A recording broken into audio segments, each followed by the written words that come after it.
you about Poland today. And my boys and girls are going to tell you hello in Poland. Yes. And tell them good day. Dzień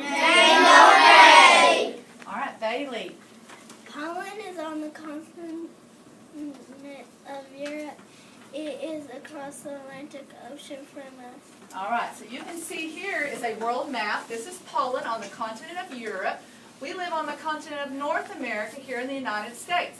So if we wanted to travel from the United States over to Poland, what ocean would we have to go across? The Atlantic Ocean, and we'd either have to take a boat or an airplane. McKinley? The capital of Poland is Warsaw. Poland has about 38 million people who live there. All right, so if Poland has 38 million people that live where this little red place is, and we live over here in the United States where I'm circling, is there more people that live in Poland or in the United States? United States. Poland is divided into 16 areas that they call provinces. That could also be like we have states, but their government runs them a little bit different, so they call them provinces. Jenny and Madison. The Polish flag is red and white. Jackie. White stands for peace. Josh.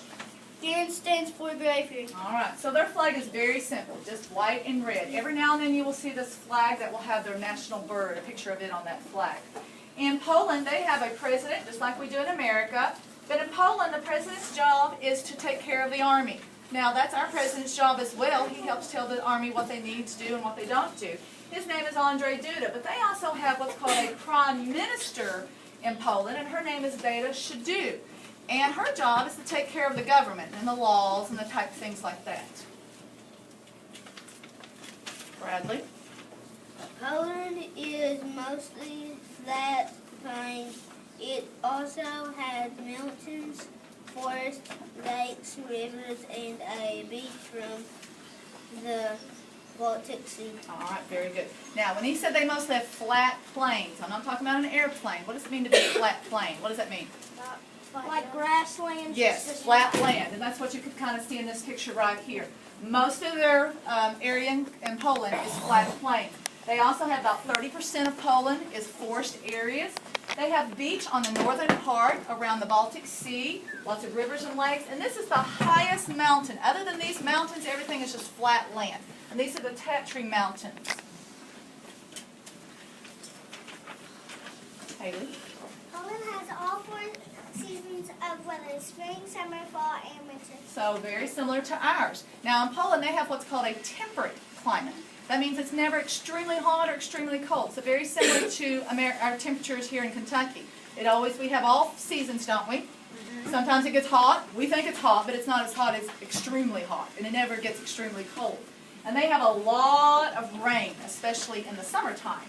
And Desiree, tell us about these flowers. The national flower of Poland is the cornflower or the corn poppy. All right, now in America we probably just call these poppies. They grow in America as well. We made some of those poppies the other day. And you can see those, some of the kids' ones that they made on our little bulletin board over there. Jasmine? Poland has many animals that live in forests. All right, so you can see some different type of animals. Now, we would probably see some of these animals in America. We have deer. But look at this deer. Is that the kind of deer we have here? No. No, this is called a red deer. You have a lynx, a brown bear, white stork. You would see those in some of our forests in America. This is a wild boar, a moose, and this looks like it starts with a W, but it's pronounced a wisent. This is a bison or buffalo. And Alex, tell us about the white-tailed eagle. White-tailed eagle is the national bird of Poland. All right, now in America, what's our national bird? Bald The bald eagle. This is the white-tailed eagle because it has what kind of feathers? White. White. What's Johnson Central's eagle called? Golden eagle. Golden eagle. And a lot of the times you see pictures of it and it has a white head, but it shouldn't have. It should have a brown head because it is the golden eagle. Very similar looking to this one. Macy? Poland has many famous landmarks that people visit every day. Aaron, Gabe. Now, I didn't put all the buildings buildings that you can find and go visit in Poland, because there is a lot of them. This is just some of the ones that you could go. Poland is a very old country, has a lot of old buildings. These 3 buildings were all built back in the medieval times. So you're talking about back in the 1300s. That's like 700 or more years old. Very old buildings. This is a cathedral of St. John the Baptist. What is a cathedral? The type. Yeah, just answer. It's type of what? Catholic church. It's a Catholic church. In Poland, most people are Catholic. This is the Gothic Wawel Castle. This is a town square. It's in one of the oldest parts of Poland. This would have been a very popular place where people would have gone to markets, like an outdoor market. Have you ever been to a farmer's market? Yeah. Where they had stuff to sell? And that's what they would do here, only they would probably have things to buy to make clothing and stuff like that. And they may still do that today. This is not as old.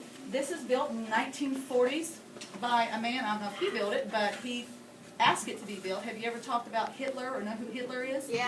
All right. He was in charge of the German army back in the 1940s in World War II. Very bad man. And he imprisoned a whole lot of people here in this concentration camp, and a lot of people died there. So this is no longer a prison, but it's a memorial. And a memorial is a place to remember people. So people go there to visit to remember those people who died there. Yes? We're reading a book about Hitler. It's called The Boy in the Striped Pajamas, and it involves Hitler because there's these concentration camps. And we're reading about it, and it has Hitler in it. Well, that was what that picture was. All right, Alex. Okay. In Poland, some of their favorite foods are pierogies, kielbasa, All right, now this is pierogies. It looks like pierogies, and I think in America probably people pronounce it pierogies, and I think you can buy these and eat someplace. I couldn't find any because I was going to let the kids sample them. But it's basically a dumpling that has been folded over, and they've put either meat or like a cabbage or sauerkraut in the middle. They also do some other flavors of it that probably you would like better, almost like a pizza flavor type, or they put dessert flavors in it, like fruits and stuff. Now this is kielbasa. That just means Polish sausage. You can buy this at Walmart. We bought it. We tried it. Most of us liked it, didn't we? A lot of people eat this. How many of you eat sauerkraut and wieners?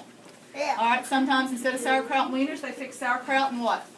Wiener. Kielbasa, which is Polish sausage. So sometimes you fix that. I like that better. Bagels. How many of you have ate bagels before?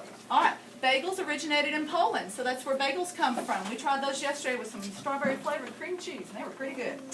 And this is bigos. This is also called hunter stew. Stew. This is their national dish in Poland. It is so popular in Poland, they serve this at weddings. We told the other kids, would you serve this at your wedding? No. I don't think people in America would serve this at a wedding, would they?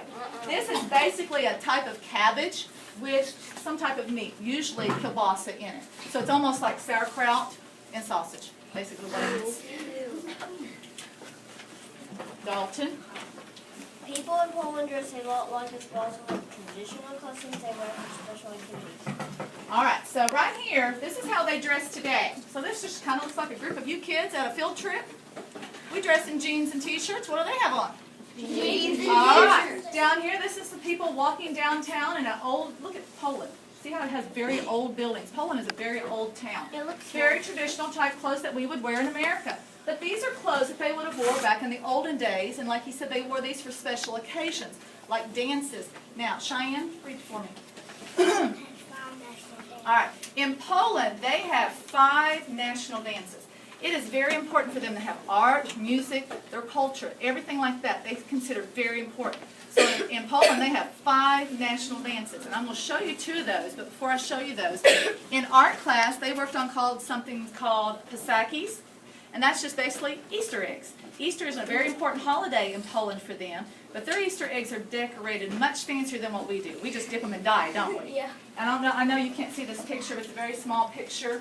But they do a lot of painting. They do some etching, and I think that's what Miss Wells tried to do with these kids. They etched on it with a crayon, and then they dipped it. So it's a type of etching. So they do some fancy stuff with it. All right, we're going to learn about the Polonaise. That's one dance. This dance they use a lot at the beginning of proms. Today they even do that, although they don't wear these type of clothes at their proms. This is traditional type dressing. This dance is more graceful, very slow. It's almost like a walk. And I was telling the kids they're dressed in costumes like maybe you think about Cinderella. So they're probably, if they wore costumes like this back in the old days, it would have been for like a ball or something very fancy that they went to. Do you think everybody got to go to dances like this? No. Probably just the very rich people got to go to dances if they wore those. And that's the Polonaise.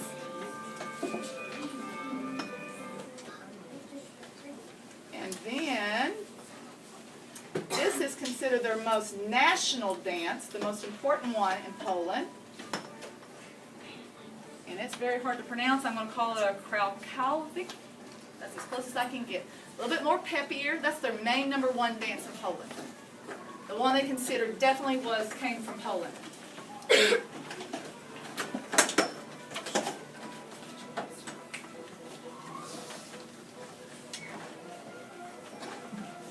All right.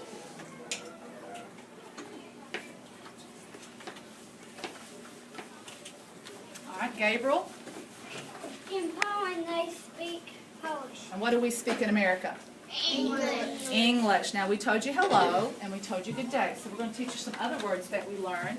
Boys and girls, tell me how to say cat. Right, wait till I say it. Tell me how to say dog. Yes. Bird. Attack. And fish. Rainbow. And then we learned 6 number words. Miss Swifter could not learn 3, 4, and 5, so we skipped those and learned the other 6 because they were too hard to say. 0 is 0. Number 1 is Jedem. 2, Dwa. 6, Sześć. 7, Siedem. And 8, Osiem. Wow. All right, Joshua. The currency of Poland is the zloty. It means golden. All right. In America, our currency is the dollar bill.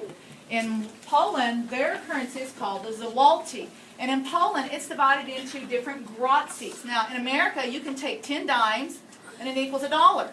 In America, or in Poland, you would have so many grocji would equal zloty. Okay, that's what they call their currency. And look at their bills, very similar as far as having fancy, or I mean not fancy, but having famous people's faces, but it looks much different than ours, doesn't it?